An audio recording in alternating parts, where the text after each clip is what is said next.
Bienvenue dans les marchés en action, le podcast exclusif de Trading en action. Pour décrypter l'actualité économique et boursière, vos animateurs Frank et JF.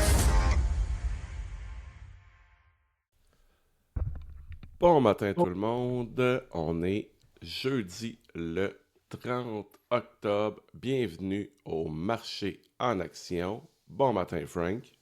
Bon matin, JF. Comment vas-tu ce matin mon ami? Pas si pire. Je me suis couché tard un peu parce que j'étais live sur les nouvelles à minuit et demi sur la Chine et les États-Unis. J'ai même mis dans le Discord plusieurs nouvelles par rapport à ça. Arrêter des nouvelles. C'était pas mal ce qui était déjà entendu entre les deux pays. Pas rien de nouveau vraiment. On a ce matin un peu plus de nouvelles par rapport aux ententes qui s'est passé.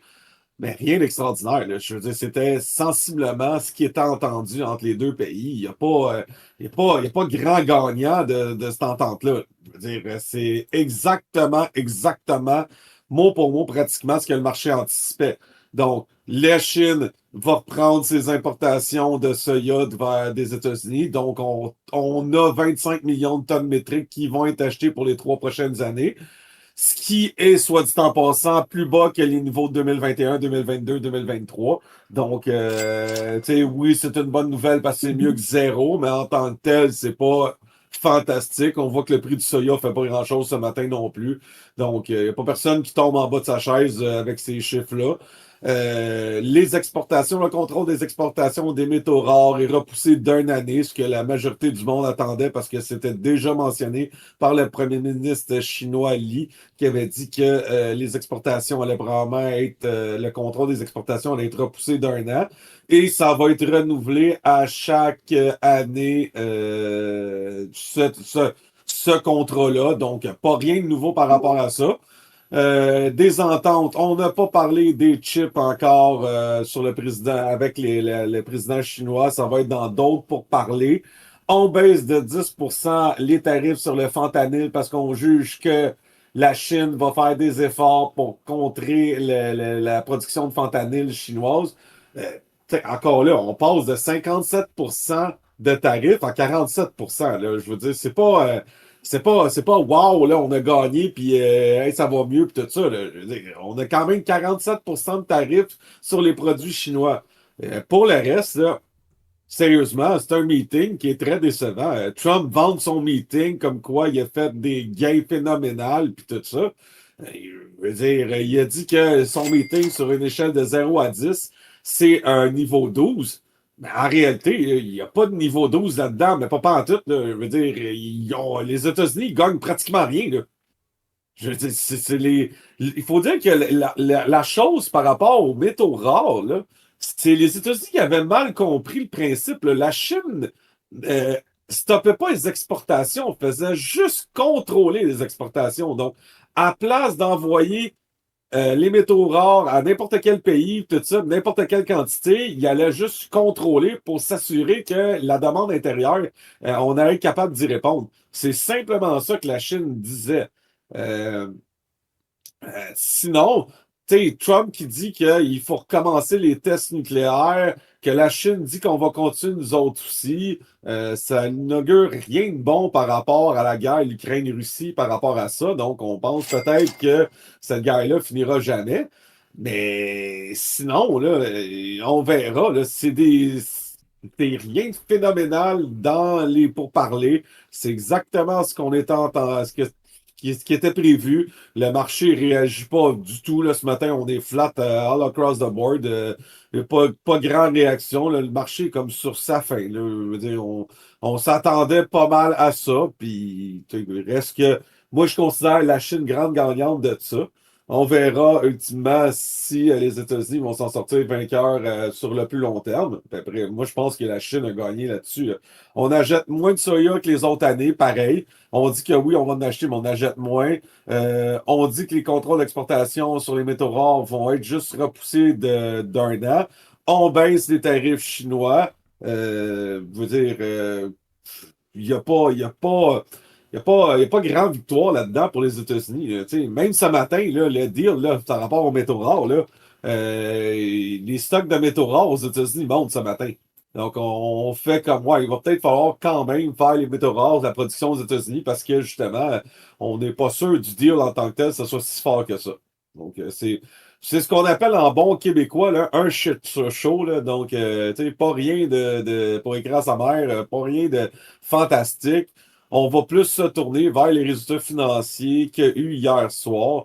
Donc, j'avais dit Google, ça allait être très bon, allait probablement monter, et Microsoft Meta allait probablement pas, ça allait avoir des bons earnings, mais ça allait pas faire monter le stock, et c'est exactement ça qui est arrivé. Donc, important, Google, c'est vraiment ceux qui ont eu les plus bons earnings. Donc, le stock ce matin est fortement à la hausse encore, donc 7% environ en pre-market à la hausse. Va probablement aller à 300 s'il ne dépassera pas aujourd'hui.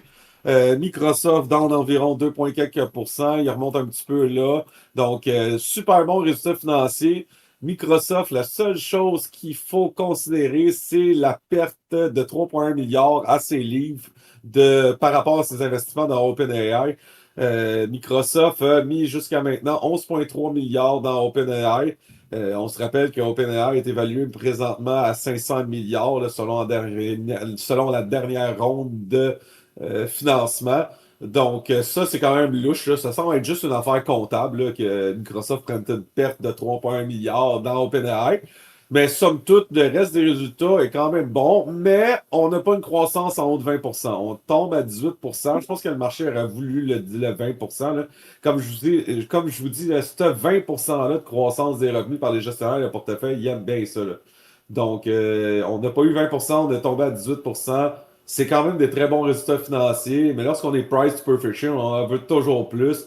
Et je pense que malheureusement, Microsoft était price to perfection. Donc, on en voulait un petit peu plus. On reste sur notre appétit. Et celui qui se fait le plus ramasser ce matin, c'est Meta. Donc, Meta, c'était pas bon. Les résultats, ils étaient quand même pas si pires. Mais on est déçu de plusieurs choses. Donc, les dépenses qui s'accélèrent chez Meta encore. Donc là, on fait comme, ouais, les dépenses, on n'a pas de contrôle trop sur les dépenses. Fait que c'est bien beau que le stock ait monté récemment, tout ça, mais là, on a comme un petit retour à la réalité que finalement, Meta, avec le temps, va peut-être pas être capable de générer autant d'argent qu'on prévoyait dans le futur. Donc, down de 9% ce matin, Meta. Les résultats, somme toute, on va voir. Là, ils n'étaient pas mauvais, mais ils n'étaient pas wow non plus. Là. Donc, c'est celui qui se fait le plus punir. Ça ressemble pas mal à Netflix. Donc, un peu le même principe. Netflix a eu des résultats quand même pas si pires que ça. Mais Meta, c'est quand même pas si pire. Ce sont des bons résultats, mais reste que le marché s'attendait à plus que ça. Donc, le marché est déçu. Les stocks, je vous l'ai dit, sont pricés quand même relativement cher. Donc, si on a une déception, si on ne bat pas les métriques partout, on a une réévaluation des multiples. Et Meta, justement, n'y échappe pas. Donc, on est dans 9%. Donc, même avec ces résultats financiers-là, ce matin, le Nasdaq est quand même up. Donc, Google, probablement que Google efface un peu la perte de Meta. Donc, là-dessus, c'est pour ça. Sinon, vraiment, le gaz naturel est flat, pétrole est flat, gold est down 16 $, est à 4000 à un moment donné pendant la soirée. Tout ça, on descend sous les 4000. Bitcoin, on est flat aussi, on est sous les 110 000, ben, on est proche de 110 000, mais il n'y a rien de mouvement de wow. Là. Donc, on va regarder ça. Les prix de soya, suite à la nouvelle, là, viennent de monter un peu, environ d'1,5%. Là, pas la panique non plus. Là. Donc, tu sais, pas rien de majeur. C'était tout anticipé. Les tarifs le 1er novembre sont pas de 100% comme Trump l'avait dit. Ils vont être de 47%. Tout le monde semble content. C'est le moins pire des scénarios qui arrivent. On est optimiste et on arrive dans une période de l'année, je vous le dis, novembre, décembre, qu'il y a beaucoup de buybacks cette année, que le marché est très optimiste. Donc, je ne serais pas surpris qu'on continue notre montée, qu'on finisse en haut de 17 000 pour le S&P 500. Le Nasdaq, qu'on aille même peut-être à 28, 29 000, même peut-être plus haut que ça. Donc, tu sais, on semble avoir évité le pire. Et en plus, quand je vous dis que c'est un peu du Trump, le taco Trump, là, la trade, là, le Trump a parlé avec le premier ministre Carney hier soir et il disait qu'il y avait eu une superbe conversation avec le Canada. Donc,